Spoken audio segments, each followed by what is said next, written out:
And more proof, the Weather Channel trolls President Trump by devoting its homepage to bashing his decision to withdraw from the Paris Climate Accord. The Weather Channel made its opinion on President Donald Trump's decision to withdraw from the Paris Climate Accord very clear Thursday afternoon.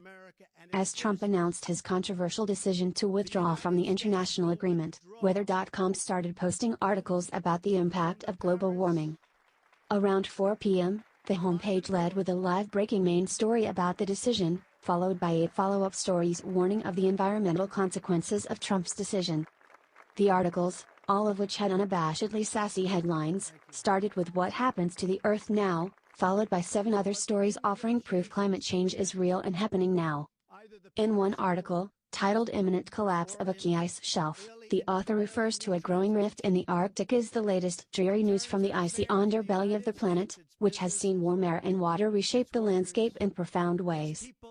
Another article, "Antarctica Turning Green," contains a brief video which shows the 500% increase in moss growth in Antarctica over 50 years, and cites climate change as the reason for all the green.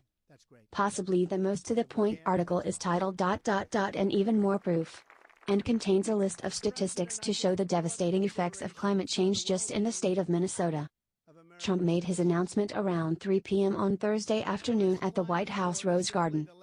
During the announcement, he said he would be willing to consider re-entering the accord if his administration can renegotiate terms in a way he would consider more fiscally beneficial for the United States.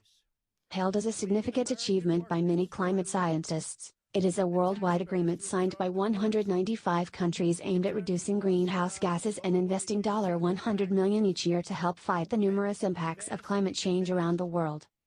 Trump's predecessor President Barack Obama released a statement during the address and condemned the decision, saying Trump's withdrawal makes the United States one of a small handful of nations that reject the future. The Paris Climate Accord is the first large-scale global agreement to combat climate change. It came together at the United Nations Climate Change Conference in 2015 and was adopted on December 12. On Earth Day 2016, it was opened for signatures and gained enough to enter into force by November 4, 2016, 4 days before Trump won the presidential election. During his announcement, President Trump cited American jobs and the environment as reasons he would be pulling out of the agreement. He said major polluters like China are allowed to increase their emissions under the agreement in a way the United States cannot, calling it unfair, and said it was more about allowing other countries to gain financial advantages over the United States than about helping the environment.